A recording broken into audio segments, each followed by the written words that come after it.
오늘 하나님 말씀 봉독해 드립니다. 신약 성경 요한복음 제1장입니다. 요한복음 제1장 1절부터 13절까지 신약 성경 142페이지가 되겠습니다. 142페이지 제가 봉독해 드립니다. 태초에 말씀이 계시니라. 이 말씀이 하나님과 함께 계셨으니 이 말씀은 곧 하나님이시니라.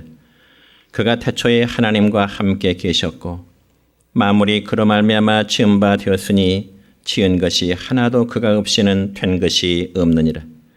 그 안에 생명이 있었으니 이 생명은 사람들의 빛이라. 빛이 어둠에 비치되 어둠이 깨닫지 못하더라.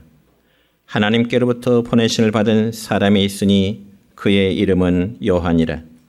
그가 증언하러 왔으니 곧 빛에 대하여 증언하고 모든 사람이 자기로 말미암아 믿게 하려 함이라. 그는 이 빛이 아니요 이 빛에 대하여 증언하러 온 자라. 참빛 곧 세상에 와서 각 사람에게 비추는 빛이 있었나니 그가 세상에 계셨으며 세상은 그로 말미암아 지은 바 되었으되 세상이 그를 알지 못하였고 자기 땅에 오매 자기 백성이 영접하지 아니하였으나 영접하는 자 곧 그 이름을 믿는 자들에게는 하나님의 자녀가 되는 권세를 주셨으니 이는 혈통으로나 육정으로나 사람의 뜻으로 나지 아니하고 오직 하나님께로부터 난 자들이니라. 아멘. 사랑과 축복의 메시지 나눕니다. 사랑과 축복합니다. 사랑과 축복합니다. 예, 감사합니다. 오늘은 신약성경 요한복음 1장 1절부터 13절에 있는 말씀을 중심해서 예수 나의 주라고 하는 제목으로 말씀을 선포하고자 합니다. 여러분, 과거 연세대 총장과 교육부 장관을 역임했던 송자 이제 총장이 있었는데요.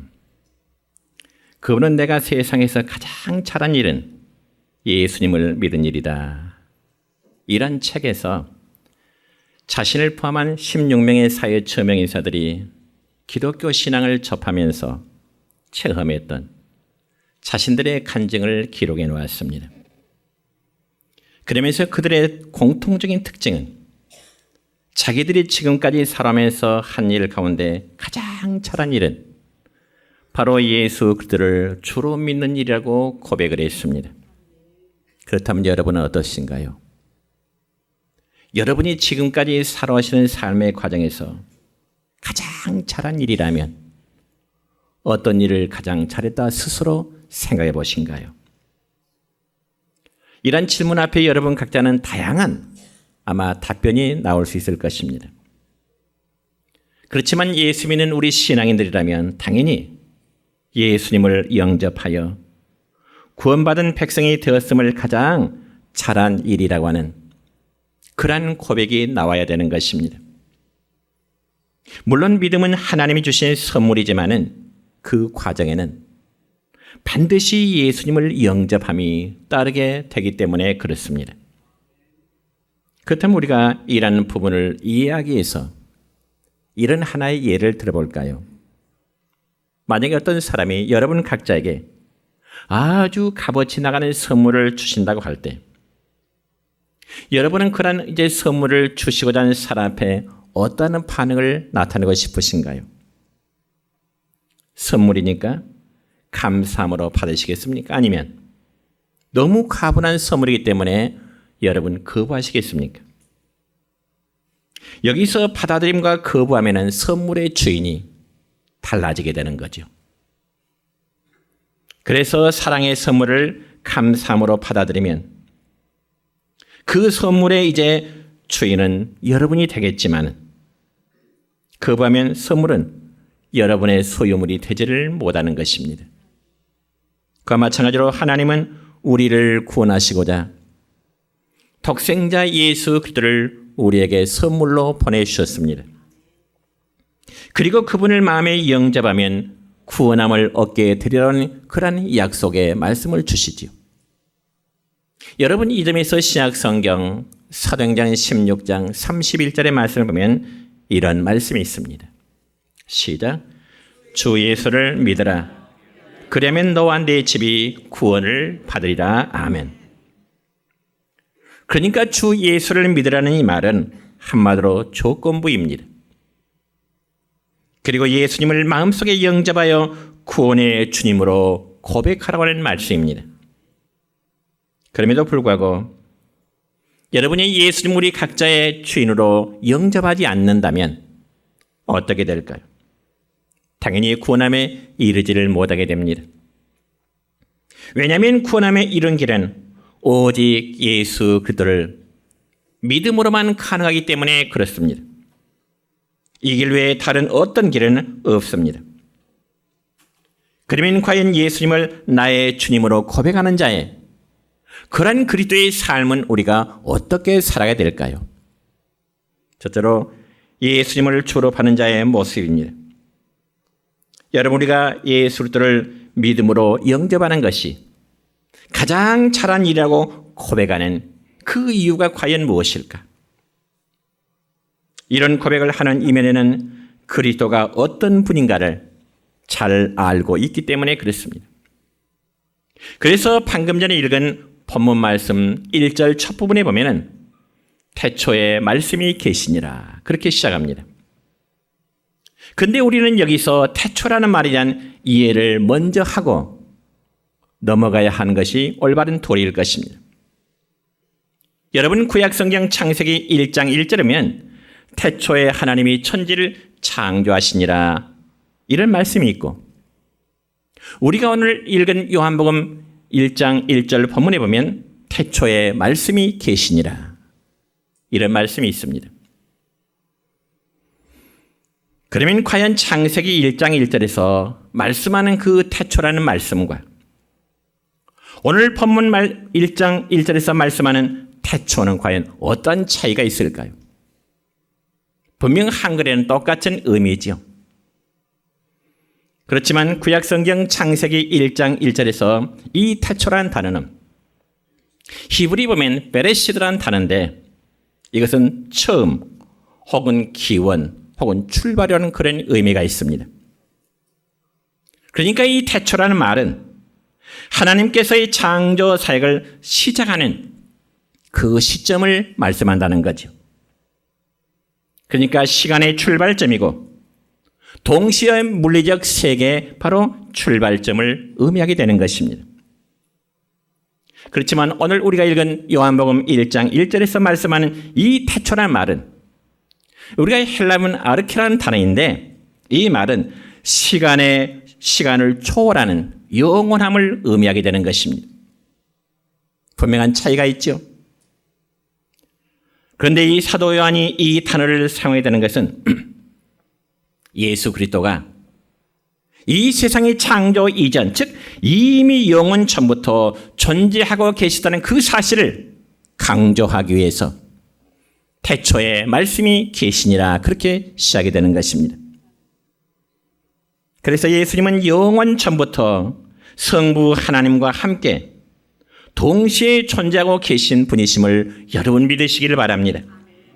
그리고 또 본문 2절의 말씀에 보면 그가 태초에 하나님과 함께 계셨고 라는 말씀이 있습니다. 여러분, 여기 하나님과 함께 계셨다는 말은 성부 하나님과의 인격적인 관계를 맺고 계셨다는 사실입니다. 물론 이 말씀이 조금 어려운 편이 될 수 있겠지만은 예수님은 하나님의 한 위격으로 아버지 하나님에게 속한 성자요. 그리고 그분은 아버지의 독생자가 되십니다. 그래서 지금 본문 1절이면 이 말씀은 곧 하나님이시니라 그렇게 말씀하네요. 여러분, 말씀으로 하나님과 함께 계셨던 예수님은 성부 하나님과 함께 창조의 사역을 하신 분이십니다. 여러분, 이 세상을 우리는 하나님이 창조하셨다 그렇게 믿습니다. 맞습니다. 그러나 그 하나님은 성부, 성자, 성령 하나님이 함께 하신 사역입니다. 그래서 오늘 본문 3절의 말씀 보면 이렇습니다. 시작. 만물이 그로 말미암아 지은 바 되었으니 지은 것이 하나도 그가 없이는 된 것이 없느니라 말씀하십니다. 여러분, 우주 만물의 창조는 다시 한번 강조하거니와 성부, 성자 하나님께서 창조하셨습니다. 그래서 우리가 구약성경 창세기 1장 26절의 말씀에 보면은 이런 말씀이 기록되네요. 시작. 하나님이 이르시되 우리의 형상을 따라 우리의 모양대로 우리가 사람을 만들고, 이런 말씀이 있습니다. 여러분, 이 말씀을 보면 하나님은 자신을 가리켜서 우리라는 말로 복수적인 단어를 사용하고 계십니다. 그러므로 하나님이 자신을 가리켜 우리라고 하는 것은 하나님이 성부요, 성자, 성령 삼위일체 하나님이심을 밝히시는 말씀이십니다. 그래서 사도 요한은 이 성자 예수님을 가리켜서 형체가 없는 말씀이라 그렇게 표현하고 있습니다. 그리고 이 말씀이 이 땅에 오실 때 말씀으로 계셨던 예수 그리스도가 이 세상에 오실 때는 그분의 본체는 하나님이시지만은 사람들과 같이 육체의 몸을 지니셨다고 빌립보에서 말씀하고 있습니다. 이 얼마나 놀라운 사건인가요? 여러분, 이러한 사실을 볼 때 우리 기독교의 신앙은 한마디로 신비적인 사상, 신비적인 종교입니다. 여러분, 예수님 당시 많은 사람들은 예수님께서 가르치는 말씀, 그리고 병자들을 치유하시고, 그리고 귀신을 쫓아내는 놀라운 이적 행하시는 모습들을 사람들은 많이 보았습니다. 그러면서도 그들의 눈에 보이는 예수님은 어떤 위대한 선생이라든지 혹은 구약시대 예레미야 선자나 혹은 엘리야 선자와 같은 단순한 사람으로만 이해를 했던 것입니다. 그럼에도 불구하고 말씀으로 계셨던 하나님이 육신을 입으시고요, 이 세상의 죄인들을 구원하시기 위해서 오신 메시아 하나님의 아들이신 그리스도를 깨닫지를 못하게 된 것입니다. 왜 그랬을까요? 하나님께서는 구약의 선자를 통해서 보내신 메시아 구원자를 이스라엘 땅에 보내셨건만 많은 사람들이 알지를 못했어요. 깨닫지를 못했어요. 예수님이 행하셔서 선포하셨던 말씀과 이적과 기사를 보았음에도 불구하고 그분이 메시아인 줄을 깨닫지 못했던 것입니다. 왜냐? 영적인 무지함 때문에 그렇습니다. 과거나 오늘날이나 예수님을 바로 알지 못하고 따른 자는 바른 신앙이라 말할 수 없고요, 또한 그런 신앙은 오래 가지를 못합니다. 그래서 말씀이 육신이 되어 세상에 오신 예수 그리스도 안에는 세상에서 찾아볼 수 없는 놀라운 보화가 담겨 있습니다. 그러면 예수 그리스도 안에 담겨진 그 놀라운 보화란 무엇을 말씀할까요? 이 점에서 오늘 읽었던 본문 4절의 말씀 보면 이렇습니다. 시작. 그 안에 생명이 있었으니 이 생명은 사람들의 빛이라. 아멘. 그 안에, 어디 안에? 예수 그리스도 안에 뭐가 있다? 생명이 있으니 그렇습니다. 또한 예수님 자신도 자신을 생명이라고 말씀하신 성경이 있습니다. 요한복음 14장 6절입니다. 시작. 내가 곧 길이요 진리요 생명이니 그랬습니다. 여기 생명은 영적인 생명으로 영생에 이르게 되는 참 생명을 말씀하는 것입니다. 여러분, 우리는 누구나 이 세상에 태어날 때 부모님으로부터 주어진 그 육적인 생명을 가지고 이 세상에 태어나게 되는 거죠. 그래서 이 육적인 생명을 가지고 우리는 생각하고 우리는 행동하면서 매일매일 살아가고 있습니다. 그렇다면 여러분, 우리는 이 육적인 생명으로만 내가 지금 살아있다는 것을 만족해도 될까요? 결코 그렇지 않습니다. 여러분, 성경에서 말씀하기를 육적인 생명은 죄와 허물로 인해서 이미 죽은 것과 마찬가지라고 말씀하십니다. 그렇기 때문에 우리는 또 하나의 생명을 가져야 되는데 그 생명 바로 영적인 생명인 것입니다.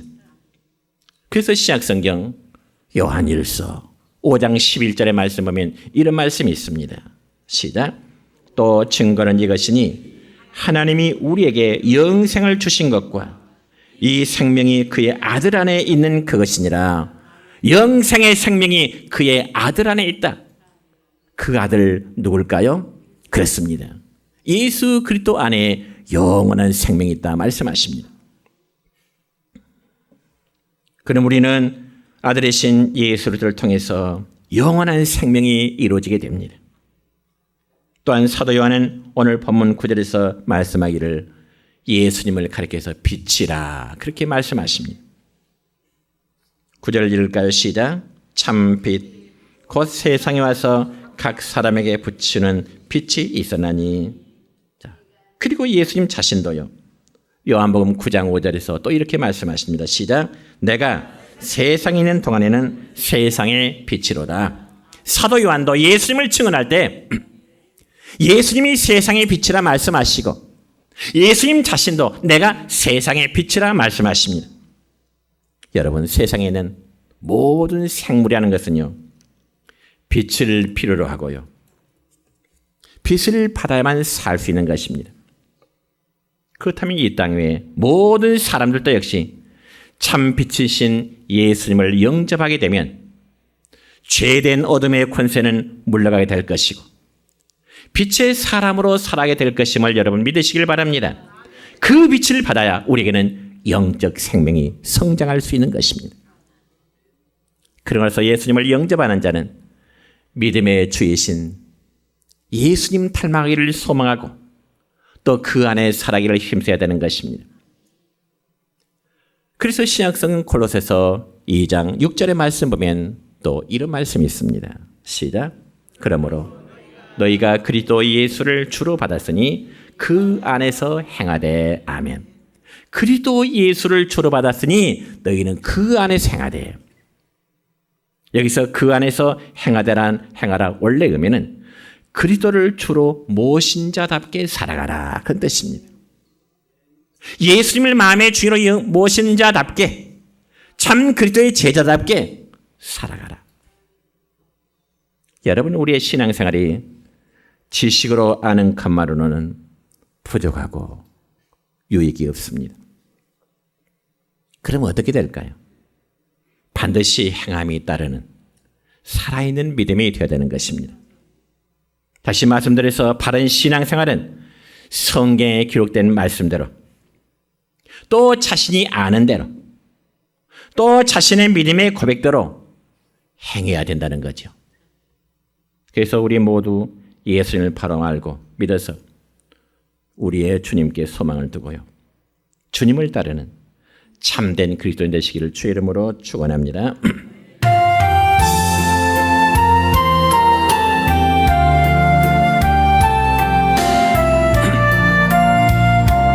여기에 모인 여기에 모인 우리 주의 은총 받은 자여라. 주께서 이 자리에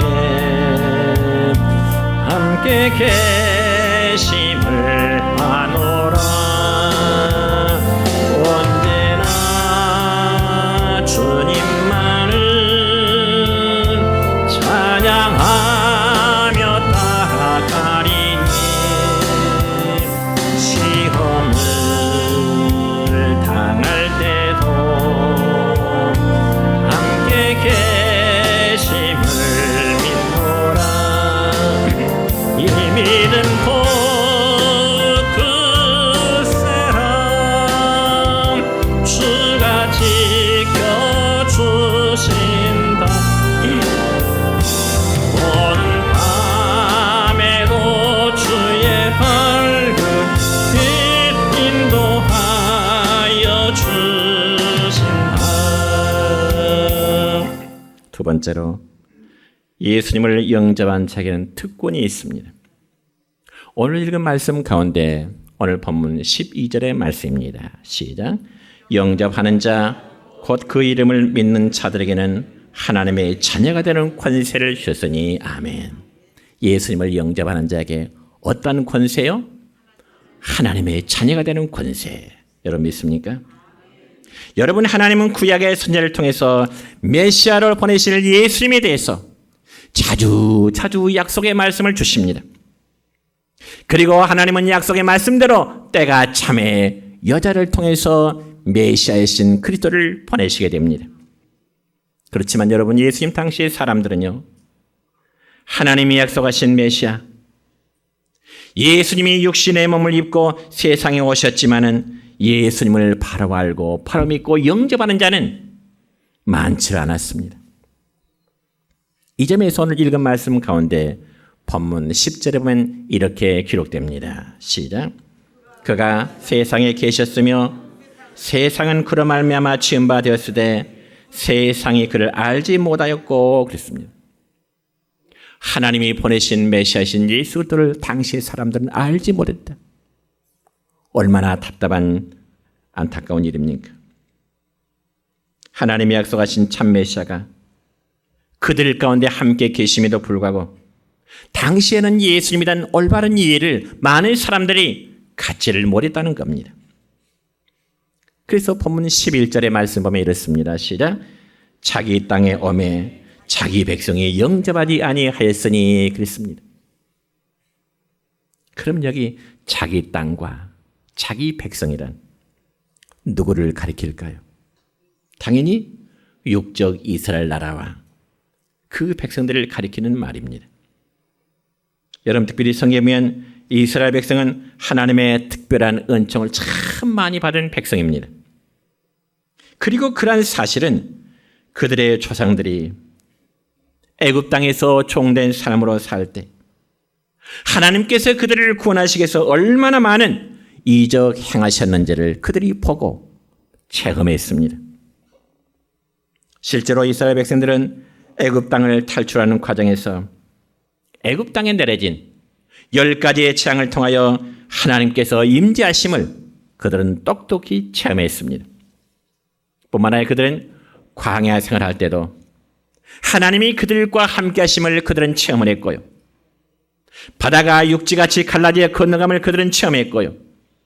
그들이 광야 40년의 생활할 때 하늘에서 만나를 내리시고 메추라를 내리심으로 그들의 양식을 삼았음을 체험했고요. 그들의 가는 길에 낮에는 구름 기둥으로 그리고 밤에는 불 기둥으로 그들의 갈 길을 인도하심을 이스라엘 백성들은 체험을 했습니다. 그러면서 하나님은 이스라엘 백성들에게 자신이 창조주이시며 구원자이심을 보여주신 것입니다. 그러니까 이스라엘 백성들이 하나님께로부터 받아 누렸던 은혜와 특권을 말할 수 없이 영광스러운 것들입니다. 그럼에도 그들은 막상 예수님이 오셨을 때 영접하지를 않았습니다. 또한 누구보다 하나님의 은혜를 많이 받고요. 하나님의 축복과 사랑을 넘치도록 경험한 그들이었지만 오히려 그들은 주님을 배척하고 예수님을 십자가에 못 박아 죽였습니다. 그리고 결국 하나님의 은혜를 배반한 이스라엘은 하나님의 준엄한 심판을 받게 됩니다. 그리고 과거에 누렸던 그들의 모든 특권을 상실한 채 나라를 잃어버리고 이스라엘 역사 2000년 동안 그들은 나라를 잃어버리는 유리방황하는 전 세계에 흩어져 유리방황하는 민족으로 살게 된 것입니다. 그러나 여러분, 아무리 시대가 타락하고 악해도요, 그 중에는 복음을 영접하는 예수를 믿음으로 받아들이는 소수의 사람들이 꼭 있습니다. 그래서 기독교를 금지하고 탄압하는 저 아랍권이라든지 저 공산권인 중국이나 이제 북한에도 믿음으로 사는 소수의 성도들이 있습니다. 그래서 그들은 모욕과 멸시를 당하고 때로는 생명의 위협을 당하지만 믿고 영접함으로 살아가게 됩니다. 이처럼 예수님 믿고 영접한 사람들에 대해서 오늘 우리가 읽은 성경 말씀 가운데 13절에 보면 또 이렇게 기록되어 있습니다. 시작. 이는 혈통으로나 육정으로나 사람의 뜻으로 나지 아니하고 오직 하나님께로부터 난 자들이니라. 아멘. 그렇습니다. 저와 여러분이 하나님의 자녀가 된 것은 어떤 혈통으로 말미암아 이루어진 것이 아닙니다. 물론 혈통이란 족보나 혈연 관계를 의미하죠. 그런데 유대인들은 착각했습니다. 이스라엘 백성들은 착각했습니다. 어떤 착각일까요, 그러면? 그들은 스스로 생각하기를 우리는 아브라함의 자손이다. 우리의 할아버지가 믿음의 조상 아브라함이다. 그리고 그 중에 모세는 또한 우리의 조상이다. 그러한 자부심을 가지고 자랑하면서 그것을 커다란 특권으로 생각을 했습니다. 그렇지만 그들은 아브라함이나 모세가 하나님을 경외하는 신앙, 정말 순종하는 신앙이 있었기 때문에 존귀한 자들이 되었다는 것을 지식적으로는 알고 있으면서도 그들의 신앙을 본받아 살기를 힘쓰는 데는 관심이 없었습니다. 그러면서 주님을 거역함으로 말과 행동으로 하나님을 대적하는 일에 대해서 결국 하나님의 진노를 받기에 이르게 된 것입니다.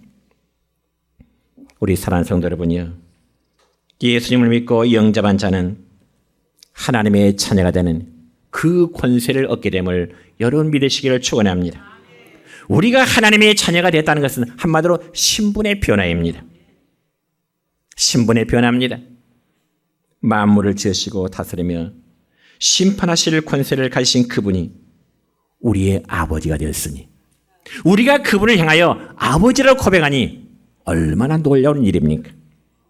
그래서 베드로 사도는요, 베드로전서 2장 9절의 말씀 보면 우리 성도들의 신분에 대해서 이렇게 말씀합니다. 시작. 너희는 택하신 족속이요 왕 같은 체상들이요 거룩한 나라요 그의 소유가 된 백성이니 이는 너희를 어두운 데서 불러내어 그의 기이한 빛에 들어가게 하시니에 아름다운 덕을 선포하게 하려 하심이라. 아멘. 여러분, 예수님을 믿음으로 영접한 자에게 하나님은 우리를 어두움 가운데서 불러내셨다 말씀하십니다. 그리고 베드로의 사도가 전한 이제 복음처럼 우리를 하나님이 택하신 족속으로 왕 같은 제사장으로 거룩한 나라로 하나님의 소유된 백성으로 삼으셔서 우리로 하여금 하나님의 아름다운 덕을 선포하는 자로, 하나님의 구원의 메시지를 전하는 자로 하나님은 우리를 불러 사용하시기를 원하시는 것입니다. 우리는 모두는 신분의 변화와 더불어 하나님의 자녀라는 긍지를 가지고 사시기를 축원합니다. 그리고 예수님 영접함으로 이제는 하나님이 나의 아버지 되심을 고백하는 자는 삶의 변화가 나타나게 됩니다. 신분의 변화가 있었다면 이제는 예수님은 우리들의 삶의 변화가 나타나야 된다는 것이죠. 그래서 어둠 속을 방하던 사람이 더 이상은 방해서는 안 될 것이고요. 삶의 허무감과 그리고 운명적인 생활에서 벗어나 생명력 있는 삶으로 살아가야 할 것입니다. 예수 믿기 전 우리의 모습이 불안과 답답함과 초조함 속에 사는 자가 이제는 자유와 평안을 누려야 할 것입니다. 더 이상 육신의 소유물에 집착하지 않고 하나님의 자녀라는 모습으로 살아가야 할 것입니다. 여러분, 박상권 씨가 지은 상상력 발전사라는 책에 나오는 이야기인데 이런 이야기가 있습니다. 영국의 어떤 광고 회사가 큰 상금을 걸고 퀴즈를 냈습니다. 그런데 그 퀴즈의 문제는 이렇습니다. 스코틀랜드의 에든버러에서 영국의 런던까지 가장 빠른 시간에 갈 수 있는 방법이 무엇일까라는 퀴즈입니다. 저 스코틀랜드 에든버러에서 영국의 런던까지 가장 빨리 갈 수 있는 방법이 뭘까? 여러분은 어떻게 답변하고 싶으신가요? 만약에 우리 나주에서 서울까지 가장 빨리 갈 수 있는 방법이 무엇일까?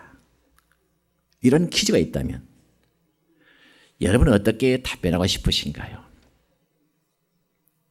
우리 조장님이 한번 묻고 싶습니다. 제가 가장 빨리 갈 수 있는 방법이 뭘까요? KTX. 비행기가 더 안 빠를까요? 강주공항에서? 상상. 예, 다양한 답이 나올 것입니다. 그래서 이런 퀴즈에 대해서 많은 사람들이 이제 답을 내는데 어떤 사람은 당연히 저 스코틀랜드 에든버러에서 영국 런던까지는 비행기로 가는 것이 가장 빠르다. 그런 답을 제시한 사람이 있고 또 어떤 사람은 기차를 타고 오다가 어느 시점에서 버스를 갈아타고 오는 것이 가장 빠를 것이다. 그런 답을 내는 사람도 있고요. 또 어떤 사람은 새벽에 지름길로 승용차로 운전하고 오면 가장 빠를 것이다. 새벽에 지름길로 오면. 아주 다양한 방법의 생각을 해놓았고 실제로 시간을 이제 재보면서 서로 자신의 아이디어가 가장 빠르게 가는 방법이라고 그렇게 이야기를 합니다. 근데 많은 사람들의 퀴즈에 대한 답은 정답이 아니었습니다. 그러면 과연 저 스코틀랜드에서 영국 런던까지 가장 빨리 갈 수 있는 정답은 무엇일까? 정답은 이렇습니다. 사랑하는 사람과 함께라면, 자, 사랑하는 사람과 함께 가는 것. 이해되십니까? 사랑하는 사람과 함께 가는 것이 가장 빠르다. 예. 왜냐하면 사랑하는 사람과 함께라면 아무리 먼 거리라도 성가에서 말씀한 것처럼 지루하지 않고요. 가깝게 느껴질 수 있는 이유 때문이었습니다. 이것이 바로 사랑의 거리 계산법입니다. 이제 말씀했습니다. 성도 여러분, 여러분은 누구와 함께 여러분 각자의 인생길을 함께하기를 원하십니까? 예수님을 영접하는 자들은 우리를 사랑하여 생명까지 주신 예수님과 함께하기에 멀고 험한 길이라도 우리 인생길을 즐겁게 갈 수 있을 것입니다.